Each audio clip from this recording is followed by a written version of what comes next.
Derek Stewart from the DC Stewart Show podcast, and welcome on a Friday evening on the East Coast. Thank you for joining us today. You have arrived, so subscribe, subscribe, subscribe. We're growing. We need your support, and we want to make sure that you are getting the best content and the best topics on the internet. And we're going to do our best to provide that for you. Again, my name is Derek Stewart. I have my co-host here, Isaiah. We're going to be covering the Mike Tyson event, which is a fight tonight versus Jake Paul. Tyson's a legendary fighter. He set a precedent when he fought. He made history as the youngest fighter ever to win a belt. And looks like this time if he wins tonight, he will be the oldest fighter to ever win a bout at that age. So let me introduce you to my one and only co-host, Isaiah. What's going on, Isaiah? Oh man. Oh boy, this is gonna be something, man. You talking about an age difference in fighters, man, and it was, set earlier part of the year and Tyson got ill some kind of way and they postponed it. But now all the hard work has been done, all the running and the sparring and the things of that sort to get you prepared for a bout like this, all the promotion that they've done, and they've done an excellent job of promoting this fight, hyping it up, getting people interested because I know I am. I just, watch some clippings of his training and I say, wow, I don't see how this guy can move like this at the age of 58. But boy, he got the speed and he's looked like he could still got the power of the punch. So man, I think that this little kid, boy, if he don't watch himself, he'll be getting, going to bed tonight. So we'll see. We'll see what's going to go down. Okay, yeah, the fight is scheduled, and it is between a 58-year-old, which is Michael Gerard Tyson. We're going to go back a little bit into history, and we're going to go back into the past to kind of chronicle Mike Tyson's career as a heavyweight boxer. Mike Tyson came along at a time in the 80s when boxing had reached its plateau, especially in the heavyweight division. They had some formidable heavyweights back then, but he was a young phenom that basically, took the sport by storm. I mean, if you think about what he did when he knocked out Trevor Burbank, that made history in itself. Tyson is a very, very strong fighter, and he's always been that way. And he's a very orthodox fighter, and his beginnings kind of began in New York, which is in Brooklyn, and he was having some issues in Brooklyn in the early parts of his life. There was a gentleman by the name of Constantine Cus D'Amato. Constantine Cus D'Amato was actually a boxing manager and an ex-boxer himself, and he represented and managed and trained Floyd Patterson, which was a fighter back in that time. He took Mike, and he saw a lot of potential in Mike, and he took Mike to the Catskills Mountains in New York, and he gave Mike some pointers and some. He gave Mike a new life, basically, because Mike was going through some ins and outs in his life, and he gave him some things that he really wouldn't have never had. So we'll start by, starting out with how Tyson won the early awards, the Junior Olympics, and then he won the Golden Gloves. And this was all back in the 80s. And then he eventually got started fighting at a professional level. And I just want to say I'm very impressed with how he's looked just recently when I saw, him at the weigh-in. It's just, for a 58-year-old man, he looks absolutely phenomenal for his conditioning. I mean, because most 58-year-old men don't look like and has a physique like Mike Tyson, and you can look and see that he's been training quite a bit for it. So Isaiah, what do you think he needs to do tonight before we get started in going backwards into his early history of fighting? What do you think he needs to do tonight to fight a taller fighter with more reach like Jake Paul? The question is what Jake Paul need to do. Tyson gonna be himself, and Tyson gonna try to make him fight.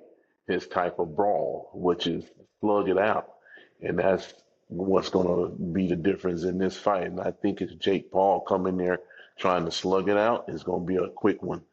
I think Mike going to do his maneuvering, the head movement, shifting the waistline, and intriguing the guy to come in, think he's going to catch him.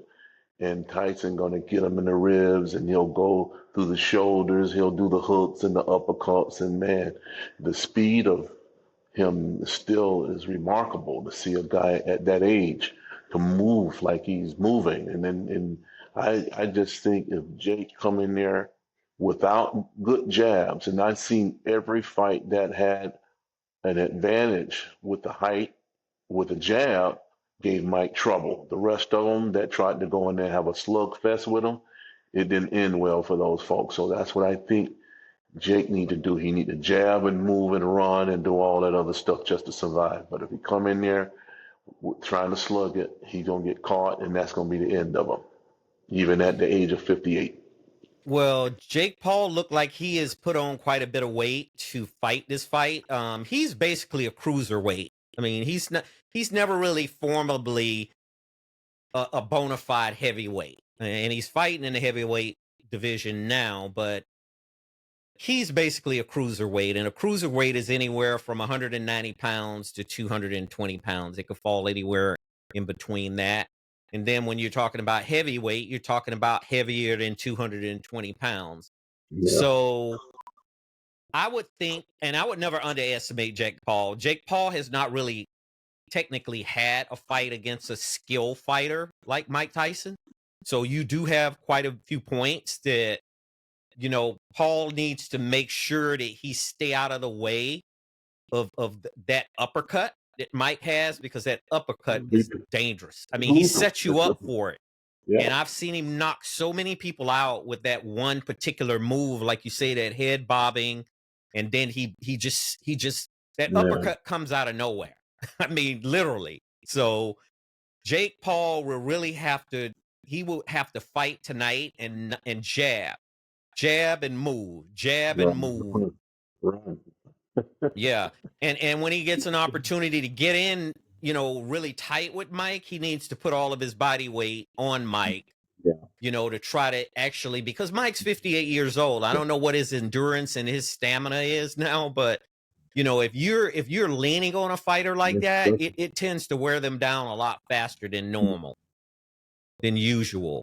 That was the success of Lennox Lewis when he fought Mike Tyson. He already was much more taller than him, and then all it took for him to just lean his body to grab and hold and lean forward, and he put half of his body weight on Mike. So that wore him out dramatically in that fight, and then ultimately he won because Mike was tired.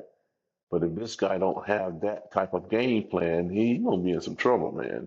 Because I love how skillful Mike is when he used all of his mechanics to set that uppercut up. What he'll do is he'll pound you in the ribs. And when you start trying to protect that rib cage, you bring your arms down. You put your elbows in the way. And then that's the open door for that uppercut to come down the pipe. And chances are you going to sleep. Because if he hits you flush, where it catches you on the chin the right way, and he brings everything with that punch. He turns his hip, he brings it up like this, and he's bringing 220 pounds of all his massive weight into that blow. And that's why most people cannot stand it. They don't live too long after that. That fight is over. Yeah. I mean, I've literally seen Mike in over his career, all the way up until the point that he retired. And at the very tail end of his career, he didn't look as well as he looked in the first part of his career, mainly because of youth. I mean, he was young, he was strong, he was invincible back then. I mean, there was no fighter on the planet at the time that during his height of his career that could come in that ring and even stand a chance. I mean, I remember those days. Literally, when nobody could stand a chance inside that ring against Mike Tyson, because he had the hardest punch I've ever seen other than George Foreman's punch. I mean, George Foreman has always had a strong punch, and George Foreman basically, he was one of those throwback fighters from the 70s and the 80s that if he hit you, it was like getting hit with a brick. And the Hmm. same type of thing with Mike. I mean, it was Mike literally decapitated people in the ring. I mean, you would see him uppercut these guys in the ring, Yeah, and actually those guys' head will go up. I mean, yeah, he would bring that blow with this full body weight, and when he uppercut, you literally seen that person's head just jump straight up, kind of like that. And I was like, man, this is unreal. The yeah. knockout power that Mike Tyson possessed back then. Trevor Burbick, who was the champion at the time, he knocked out Trevor Burbick in '85, and it looks like He was on a roll and knocking down all the top contenders. all the top He contenders. was getting them Pretty all. much the whole, Bumping. it was like basically like chessmen falling one Yeah, after another after yeah, Mike, knocked out Trevor Burbick. yeah. And it didn't He even went down the look list after that. it didn't even look like he had to put in a full effort to knock Trevor Burbick out, because Trevor Burbick was taking some blows, Yeah. man. Man, Literally, I couldn't even see how Trevor Burbick could even continue to stand he up, couldn't because stand. He couldn't. he was running around the ring drunk, He was literally, trying to like he get his was on. mouthpiece and put his mouthpiece back in. And he Oh, he couldn't knocked find it. his mouthpiece into the Yeah. stands. Yep. And if you want to see that particular fight, you can go back in time on YouTube and Yeah. and It's and been. look at it on YouTube, and it's just amazing what Mike Tyson did to this grown man. Because Trevor Yeah. Burbick was not a youngster; he was not a young spring chicken at He the was in his time. prime. He was in his He was a prime. He was the very champion. experienced fighter. He Yep. had a pretty decent, his defense was pretty decent. I've seen him fight fighters before he even met Mike Tyson, and he was a pretty formidable fighter. So Man. to see Tyson get in there and to hit this guy, and he hit him with some body blows that Yeah. basically sent him packing, And He- the sad part about it is, for Burbick, it was the end of an era for heavyweight fighters that Yeah, fought he had to like pass the Burbick. torch. Yes, they He had had to pass the the fighters torch. from the 70s on into Yeah. the 80s had to pass the Yeah. torch to Mike Yeah. Tyson. Yeah. And let me just say this, Well, folks. Mike Tyson actually saved boxing. And a lot of people will probably not agreement with me with that. But what I mean by saving boxing is the heavyweight division was on a decline. It was on a decline at that time. And here comes this young phenom, strong, wearing black trunks, wearing black shoes, boots, Yeah. and literally he didn't never wear a robe. I've never seen him wear a robe. He just Yeah, wore a cut towel that he cut a hole in, and he just stuck his head in it and walked to the ring. And the way he used to case the ring, man, it was just scary for any other fighter with the way he cased the ring, and it's just, man, I'm so happy that you and I came along at a time where we saw him at his best Oh, yeah, he was versus on top of the game. correct. At the end of his decline, we saw him at his worst, but we saw him at the height of his career when he first got started. Yeah. So getting back to his history a little bit, is he actually started training in the Catskills Mountains, as I stated earlier, with Cus D'Amato. And Cus took Mike in like he was one of his own, like he was his own son. And Cus's wife, it was the same. They provided him with that family environment that he needed. And Mike was he was very good in boxing history. I mean, he read up on boxing, and he could tell you anything pretty much about all the earlier boxers. He was a student of the game. Yeah, he was.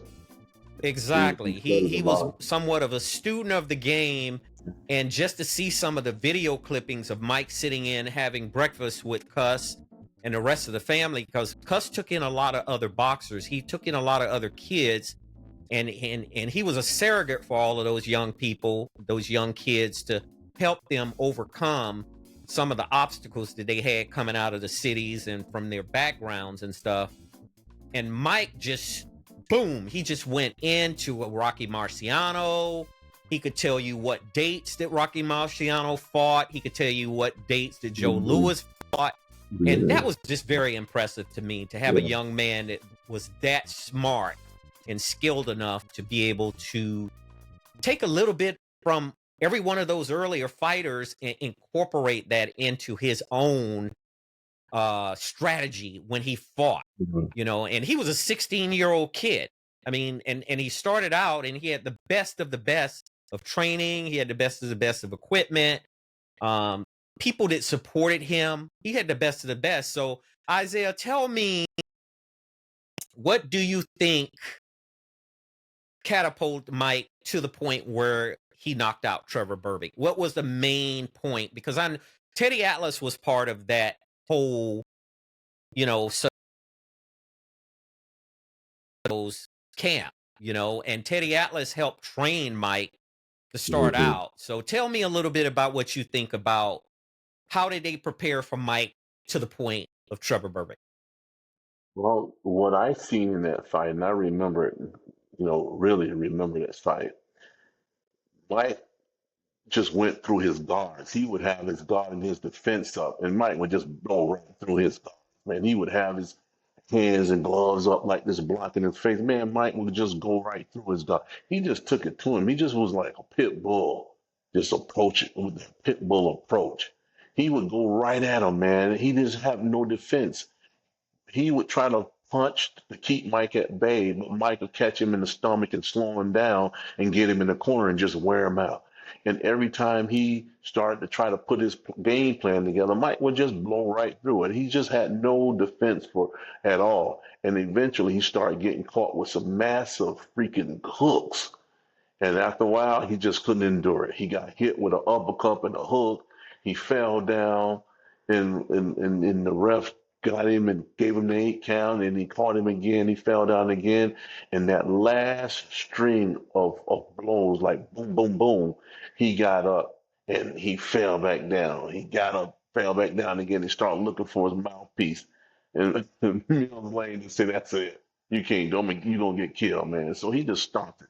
And that right there was a beginning of an era of Mike Tyson, man, that night, because Trevor Burbick had beat everybody else. He beat everybody else who came up the fight.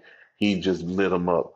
But Mike went through everybody from the Bone Crushers to Larry Holmes, the Spinks, and then Floyd, not Floyd, but Joe Frazier's kid. I mean, he beat everybody.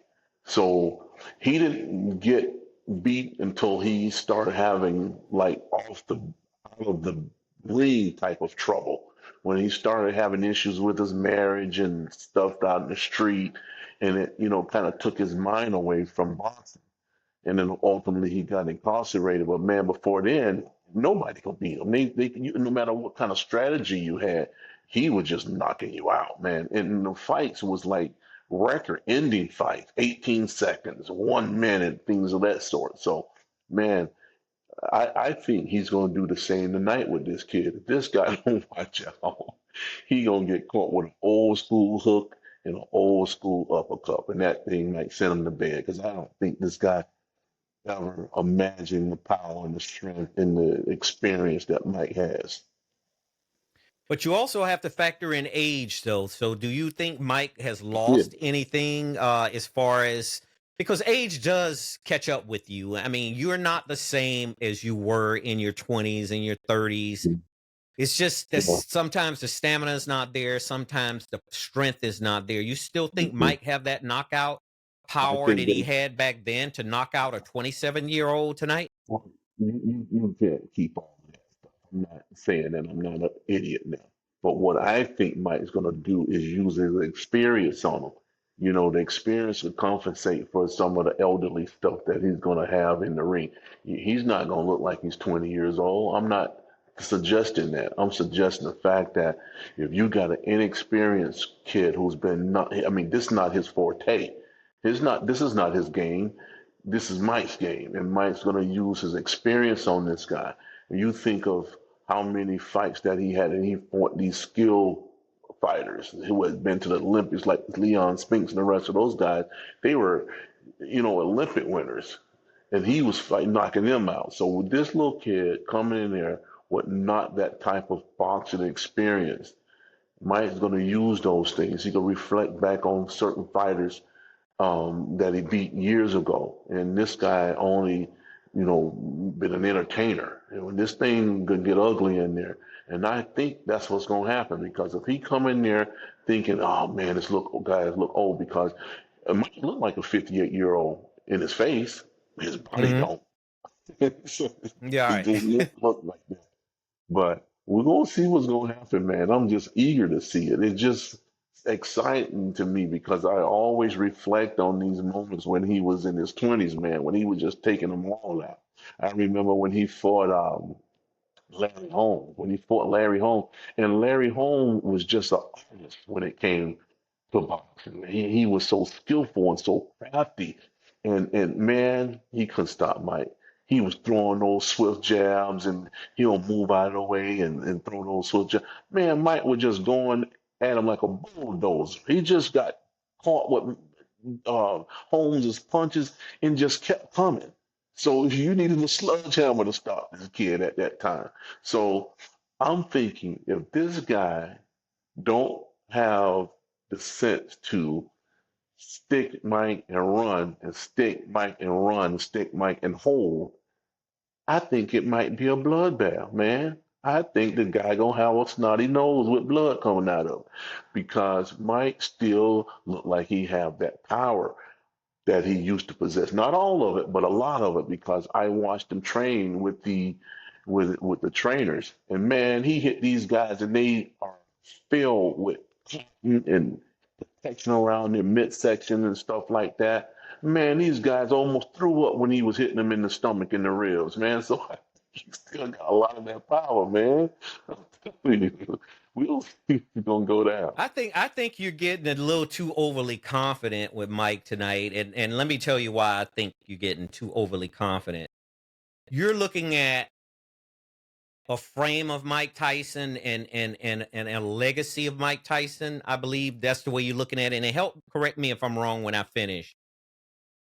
I would never underestimate Jake Paul, and I'm gonna tell you why. Because Jake Paul technically has not fought a so-called per se professional fighter in the sense that he's been in the rotation where he was fighting these people.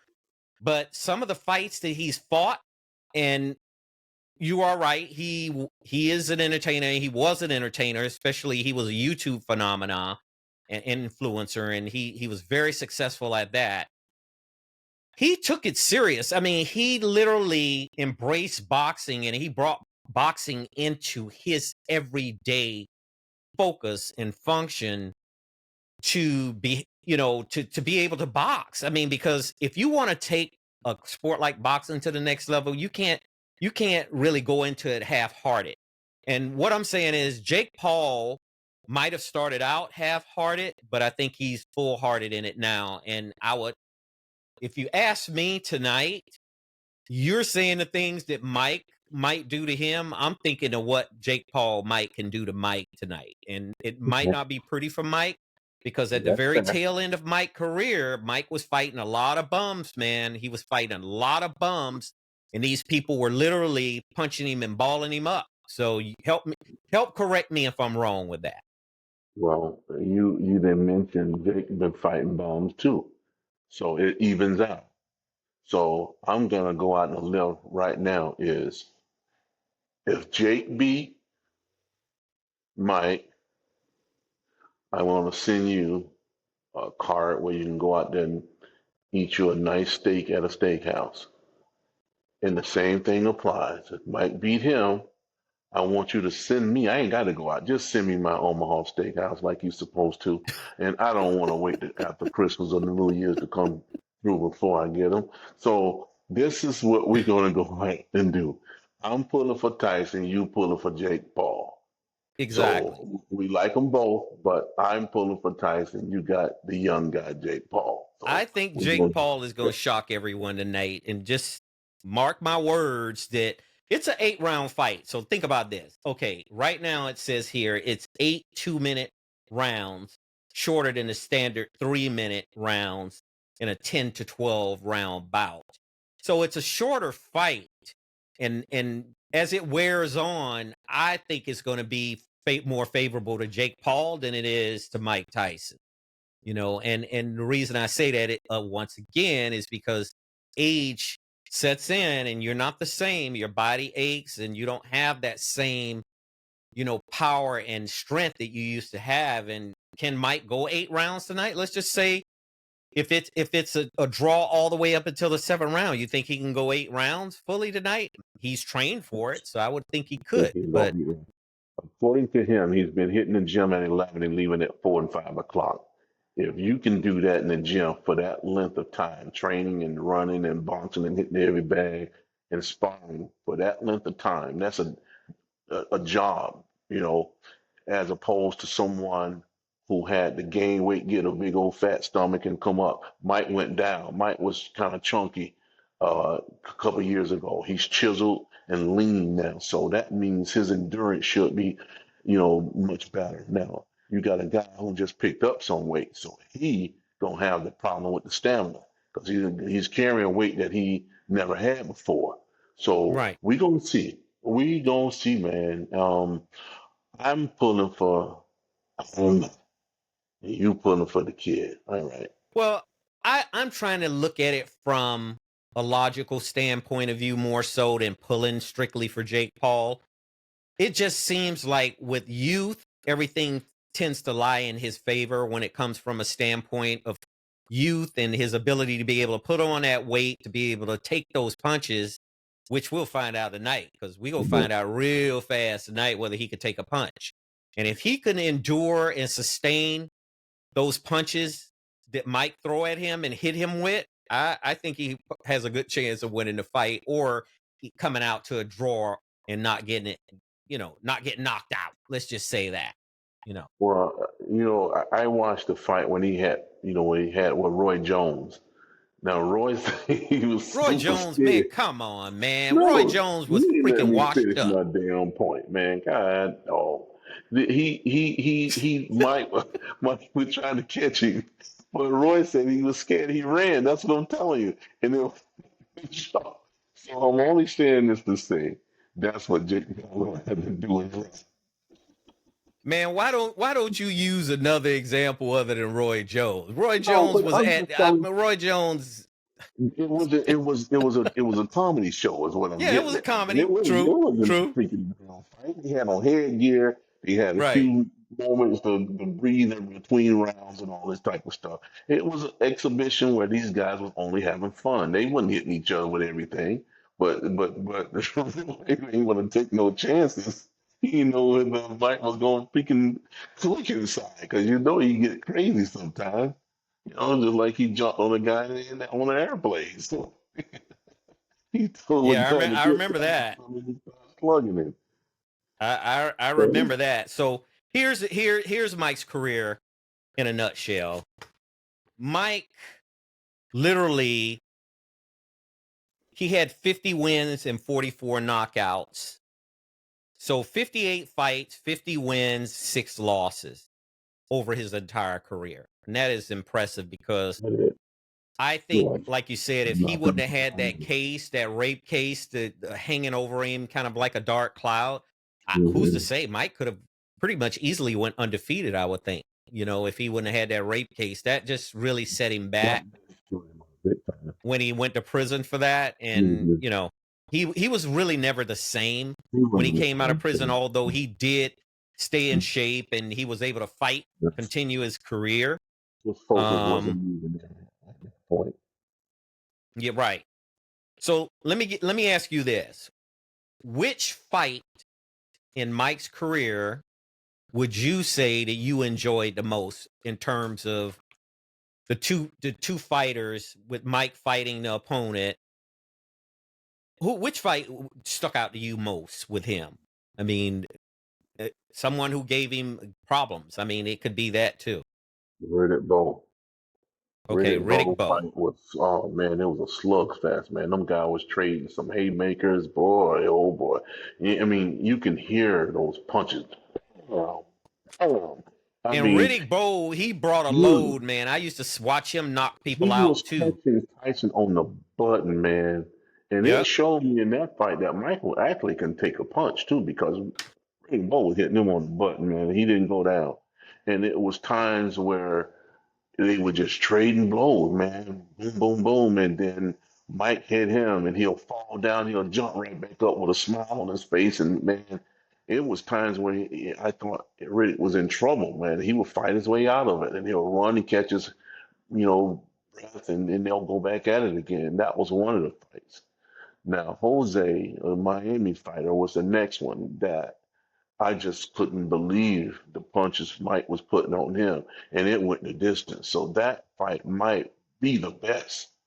And he wasn't like this huge, big name fighter either, but man, that dude might hit him with everything he had. I mean, they had to take that guy to the hospital and examine his brain after that fight because Mike hit him in the ribs, he hit him in the chest, he caught him with the uppercuts that was so clean you couldn't get a better precise punch, man. I mean, it was just catching him everywhere, and that guy with the distance all.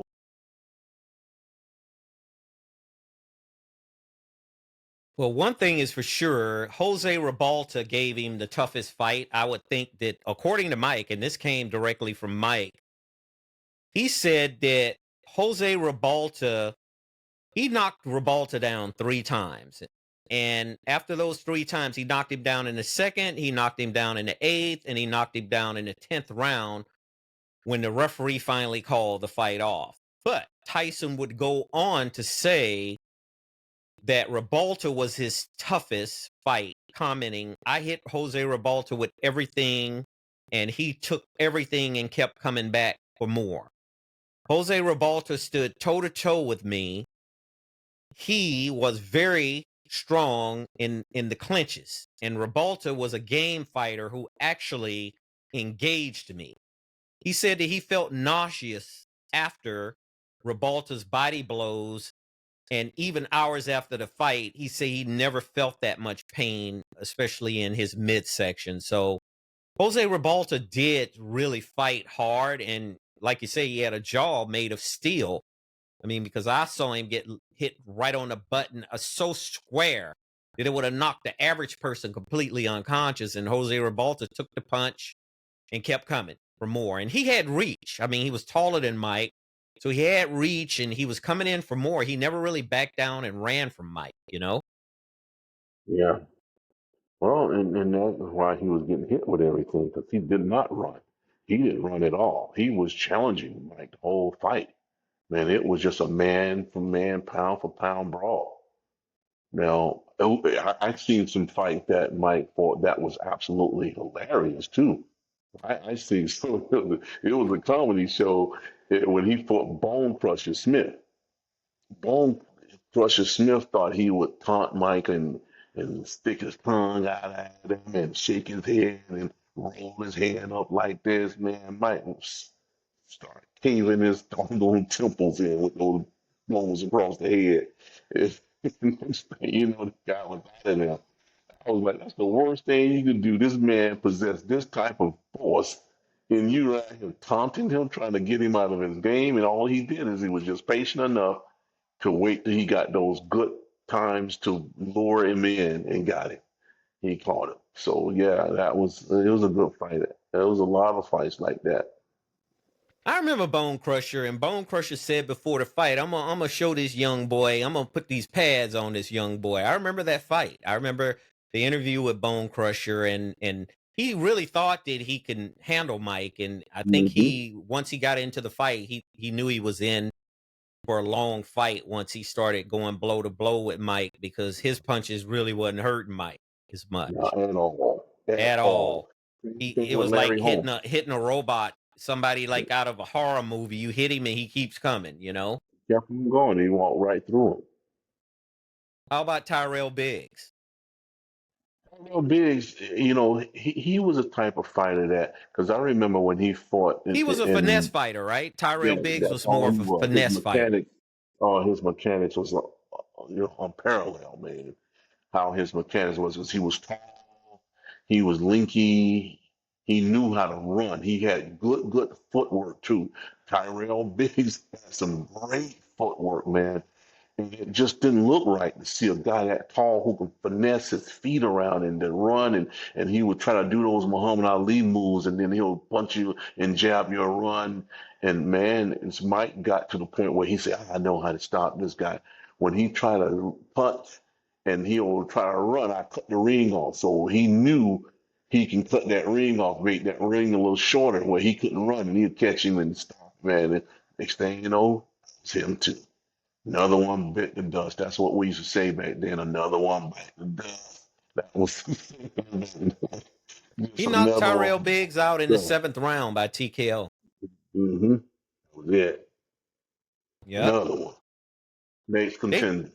one after another just kept coming at Mike and they dropped. And then he eventually met James Buster Douglas in He Tokyo, fought Japan. two Busters now. You remember Buster Mathis too. He fought Buster Mathis. Actually, Buster I have Mathis. Buster Mathis on this list as well. Yes. Yeah.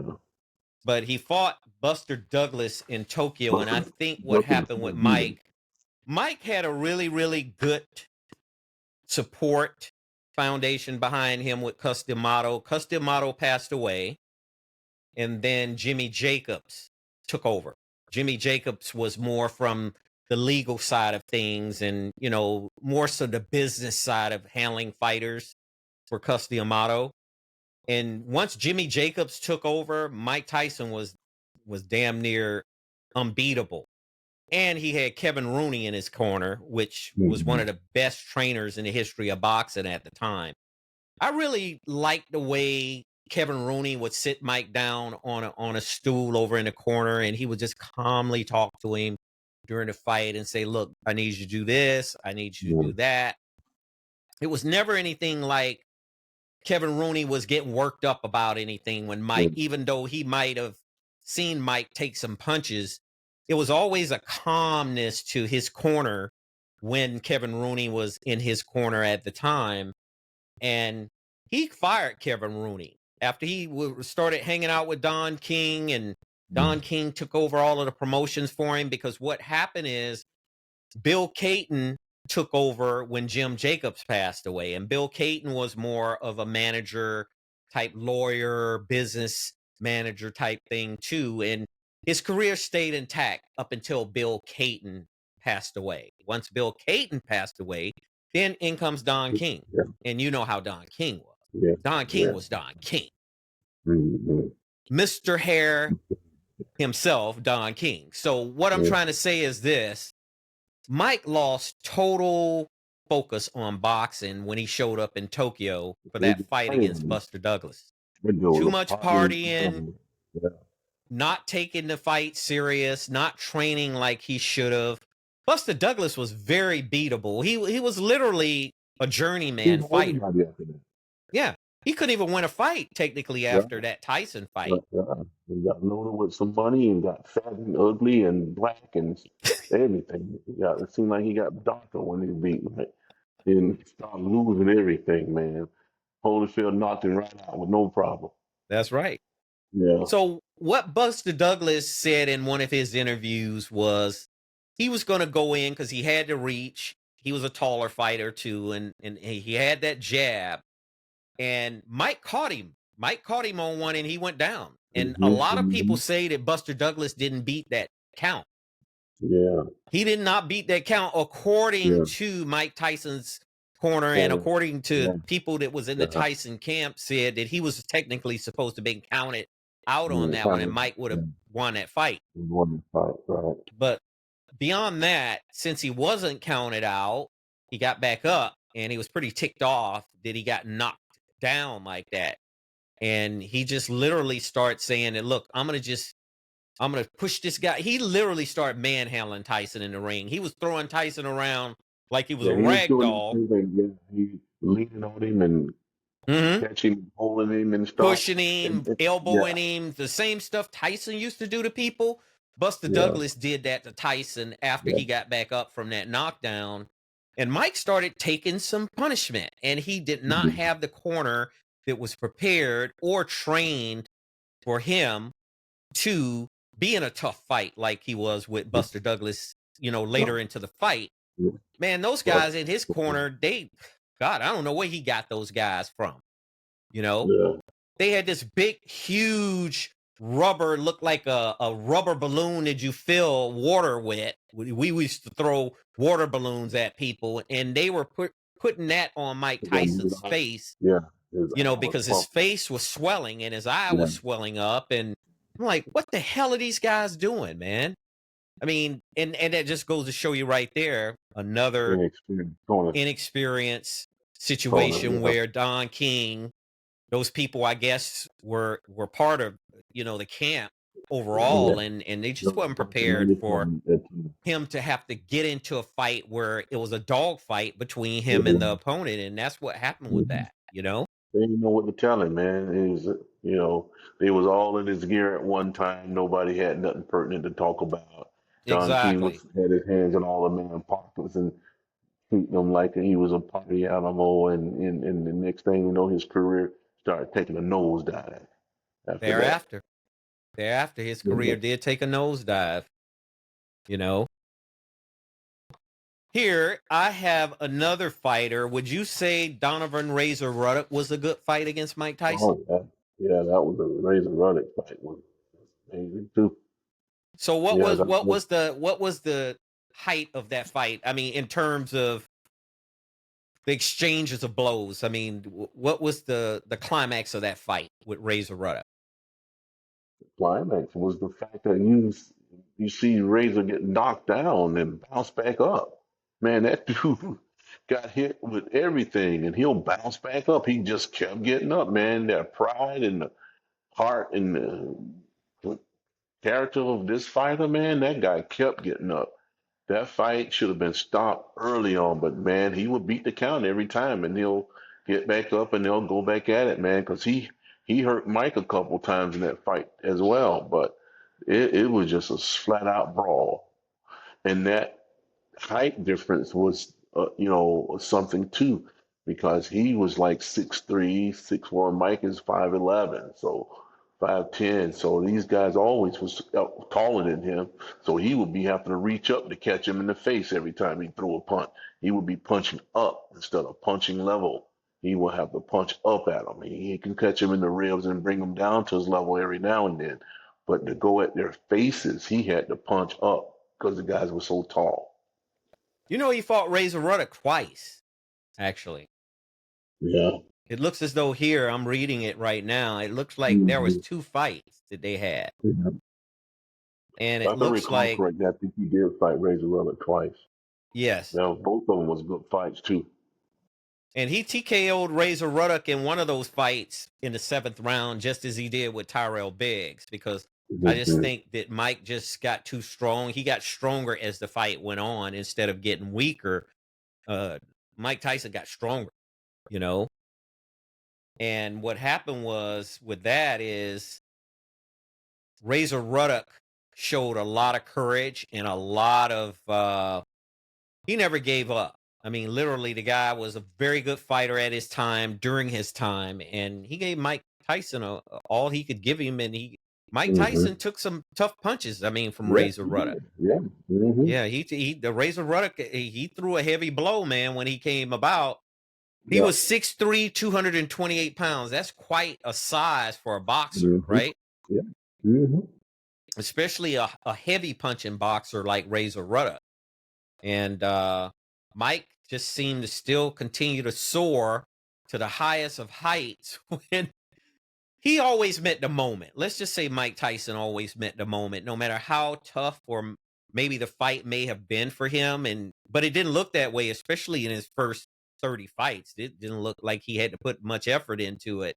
And then thereafter, he was in some fights with some different types of fighters, you know, southpaw fighters and Mhm. taller fighters that, you know, like you say, he had to punch up and he had to Yeah. use a different type of strategy with these particular fighters. So it wasn't as simple and easy for him to go in and just particularly face off and just knock these people out like that, you know? And that happened with James Buster Douglas. It happened with Razor Ruddock. It happened with Riddick Bowe. And Busting they that call Riddick move. Bowe Riddick Big Daddy Bowe. Remember that? Yeah, yeah, Riddick Big Daddy Bowe. He came from a very similar background that Mike came yeah. from, Mm-hmm. and Riddick Bowe, I think they were in class together. yeah, because They he was grew up from New together. York as well. And Yeah, Riddick they Bowe was knew each other. nothing nice, man. Yeah, Riddick Bowe in that ring before he met Tyson was nothing nice. It wasn't nothing to yeah. play with.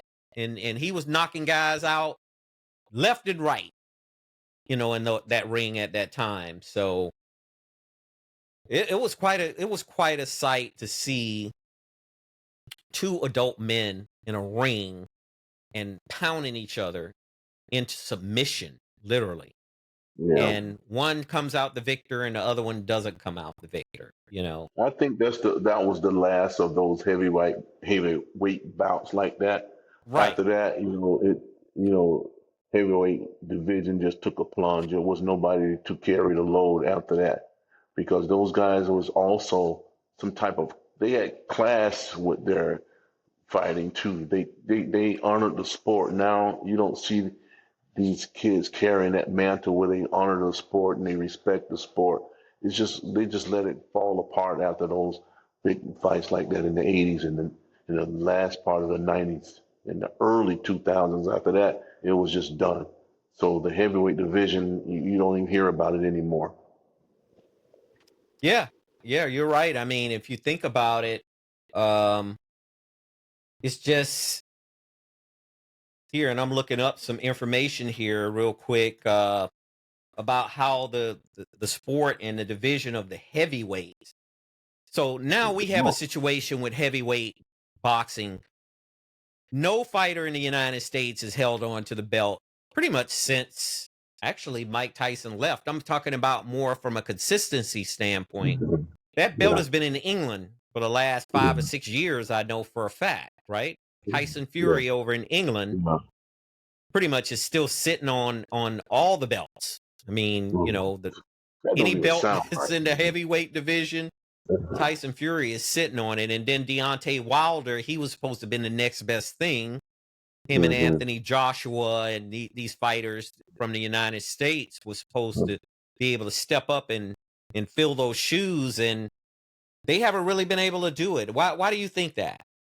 I mean, I you don't don't think know, they have the man. same type of trainers, or what do you think is They the don't.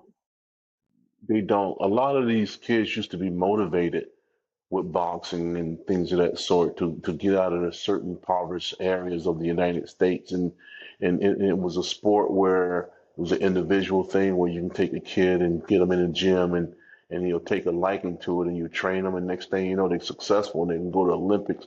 They can take their parents out of a terrible situation. But now I think they gotten into more of the music and the basketball and football or either some type of nonsense.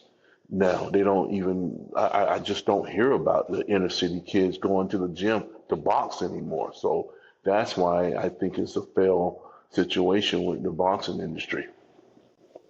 so here's a list of fighters current that are listed heavyweights in the United States. You got Michael Hunter, who's 23 1-2. Never heard of him.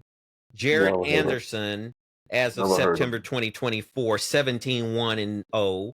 Andy Ruiz Jr. Now I have heard about Andy Ruiz. He was he was a pretty decent fighter. And I never really technically saw him fight, but I read up on him and he was a pretty decent fighter. Ruiz's record was 35-2-1. So that's kind of more so back to the throwback era when you got a fighter that won 35 fights and only lost two. That's pretty decent. No. It's pretty impressive. Yeah, You have Jarrell Miller, who has a never 26 heard 1 of. and 2 record. I never Richard heard of him. Torres Jr., Deontay Wilder, Jermaine Franklin Jr., and Stephen Shaw. Stephen Shaw. Okay. I mean, technically, other than Deontay Wilder, Andy Ruiz, Yeah. I really don't, I'm not familiar with any other heavyweight fighters other than Anthony Joshua. I think Anthony Joshua is still, and I don't even know if Anthony Joshua is a United States citizen. Let me check though. Well, the thing He's is, you got Anthony not Joshua is only him, English, you got to understand the fighters that they're fighting too, because you right? don't know who they're fighting. So if it's not a name fighter, you're not going to hear about it because somebody's got to promote this thing. I mean, that's why we know about this fight now with Paul and Tyson. Jake Paul had a name and Tyson has a name. So you put these guys together and you got a halfway decent draw, even though the age difference is almost twice. It's Right. twice actually it is twice.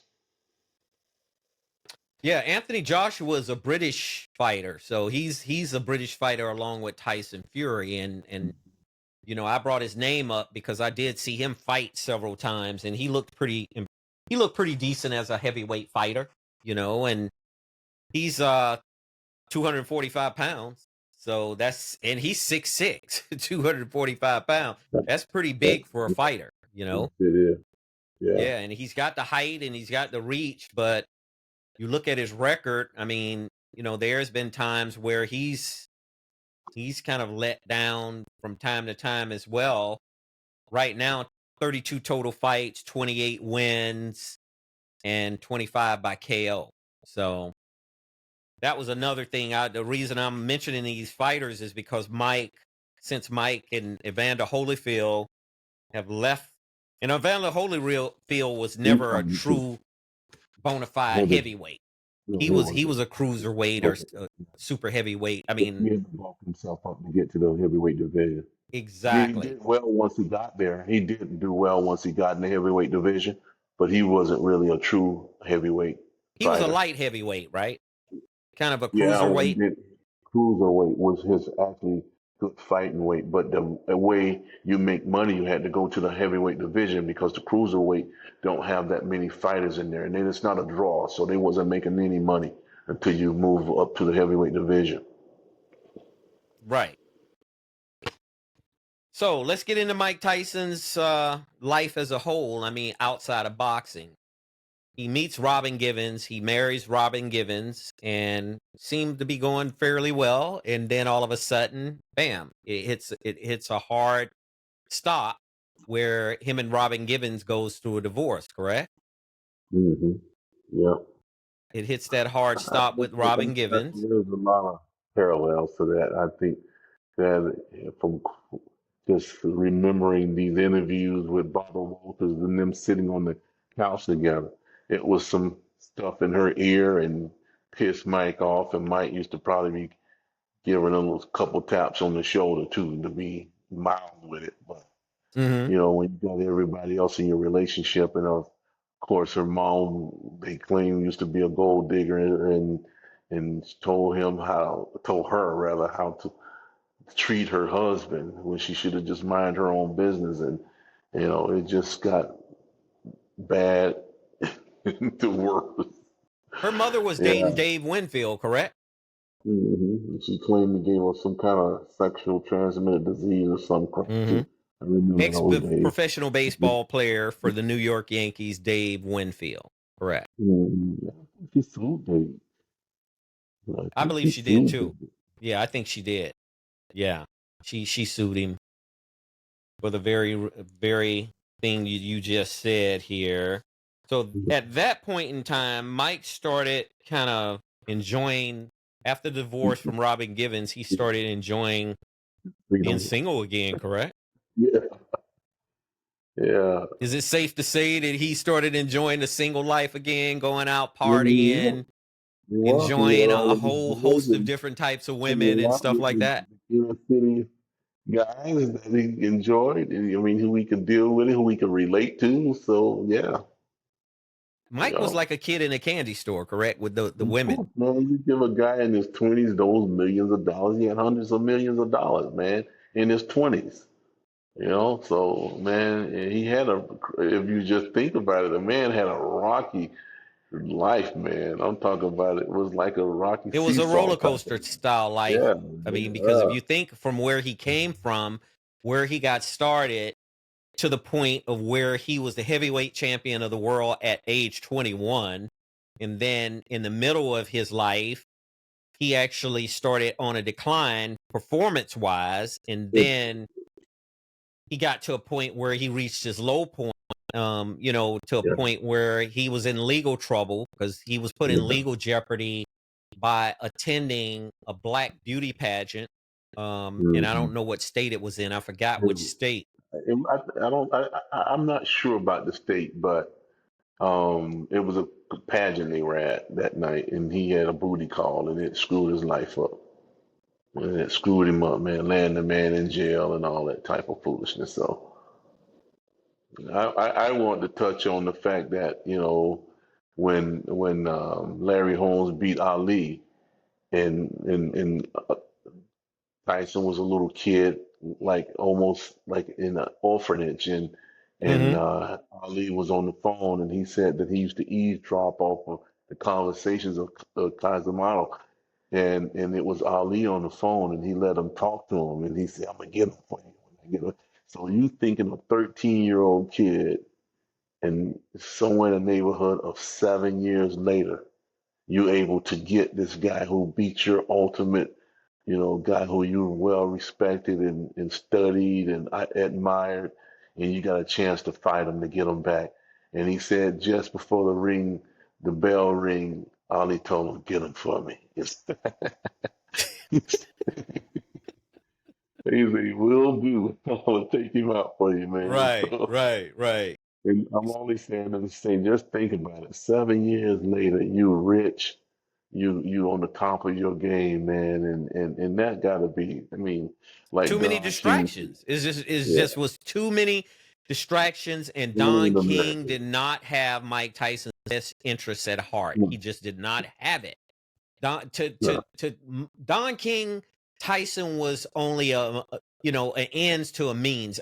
Technically, Don King had no connection interest wise in trying to maintain Mike Tyson's life and trying to guide him down the right road in life. He literally let Mike do whatever he wanted to do, you know? well, you talking about a thug, man. Don King was a thug and a jailbird himself. So what you expect? Just think about Right, what you expect. right. Guy was a jailbird himself. So this beauty pageant was actually in Indianapolis, Indiana. This was a black Yeah, beauty I almost pageant, said that when I didn't want and to be. he was a guest celebrity in July of 1991. And I guess out of the 23 contestants, supposedly, allegedly, he raped one of the contestants who met him at a rehearsal. And Yeah. unfortunately, even with Mike in that type of trouble, I don't think Don Mhm. King put the right legal team around him. I mean, the lawyer that was representing Mike Tyson wasn't even a specialist in criminal and law and rape. Yeah. He literally brought a different type of lawyer in to represent Mike Tyson in that case, and that's What I very always, unfortunate. yeah, I thought about that case even at that time where I'm not saying he's guilty or not guilty, but when you a guy who he was betrayed at that time of being aggressive, and when you aggressive and everybody knew who you were at the time when he was on trial, they kind of just took it away. This guy, oh, he did this. He just, he was married and he had an abusive marriage, and all of a sudden he's out here raping people. So they didn't give him a fair shot in court. That's what I think, because most people, if you think about it logically, your girl ain't coming to your room that type of morning unless you're trying to give up something. So, Hmm. and according to him, she did her thing and then left because she felt like she was disrespectful because he didn't walk her back to the door or walk her downstairs, and that got everything started. So, man, I don't even like to talk about the negative stuff like that because it was unfortunate either way it go, because even if it happened, you got a girl who could be traumatized for the rest of her life because she was raped, and then you got a man who spent 3 or 4 years in jail for Of something his that he life, really didn't right? do. It's just a bad So it was a situation at the bad time. situation all the Yeah. way around, and it was very unfortunate Hmm. if you look at it all the way around, correct? Yeah, it was. Yeah. So, you have anything else to add to our conversation tonight about Mike Tyson and Jake Paul? Jake, the both purses are pretty competitive if you look at what both fighters are going to earn. Mike Tyson according to the latest information, is worth 10 million. Jake Paul, I think, is worth up to 100 million. And Jake Paul is supposed to get a $40 million purse tonight, and Mike Tyson is supposed to get a $20 million purse tonight. As far Hmm. as Mike Tyson goes, it's a win-win situation for him because tonight he's going to earn $20 million, right? Yeah, well, he's got the spotlight again, and he deserves it. He's a guy who done a lot of stuff for the game and for the country because you got to think about something. When these guys have those fights like that, people go buying popcorn and barbecuing and sports bars. People fill up the bars to watch it. So, So it helps man, the that helps economy, some of the local economies economy. Yeah, especially, right? of course, the Yeah. whole country. Yeah, it helps Yeah. the whole country because it's entertainment, it's excitement. So people will pay for it. Yeah. Exactly. Exactly. So the fight is more than likely going to be underway within the next hour or so. Right now, actually, it is approximately 4:26 Pacific time, so that means it's 7:26 in on the East Coast, and it looks like maybe the main event will start somewhere around 8, between 8 and 8:30. Two Hmm. decent fighters. I would say Mike Tyson is a legend, and Jake Paul is trying to, work his way up to legitimacy to be able to fight at that level and get the respect that he feels like he's due. So we'll find out tonight. Once again, Isaiah and myself, we placed a little wager, and if Jake Paul wins tonight, Isaiah has to send me a card so I can go out and eat a steak. If Isaiah wins tonight, I need to Yeah, right send away. the Omaha Steaks to Isaiah. Yeah, I'm gonna send mine right away. Yeah, I gotta I'm going to send find mine the right quick away too. one. How about that? All Yeah. right, So I'm good. I'm we're gonna tell the viewers that you didn't do it. If you didn't do it, I'm gonna shame you. If you don't do it, I'm shaming you. I'm gonna put you out there. you That's going what to I'm gonna do. shame, shame, shame. You I'm going to gonna shame shame me you. tonight. Yeah. Yep. That's You what know I'm you gonna ain't do. right, right? Well, I gotta keep you on board, man, It, because you have a tendency of rocking this way, rocking that way. You be doing the worm on me sometimes. You be doing the worm, like Stevie Wonder be doing. Doing the worm. I I want you to think go you like straight in there. mistreating me. No, I I don't think like you to do. I mistreat think nobody. you I like really, to just really keep you enjoy on it, right? course. I like to keep you on the course. That's all. We got to stay that straight and narrow path. There you That's go. what we gotta do. There you go. So I'll have Yes, sir. Isaiah close it out for us tonight because I've been closing it out for the last few shows. So why don't you close everything out tonight for us, Isaiah? Of course, of course.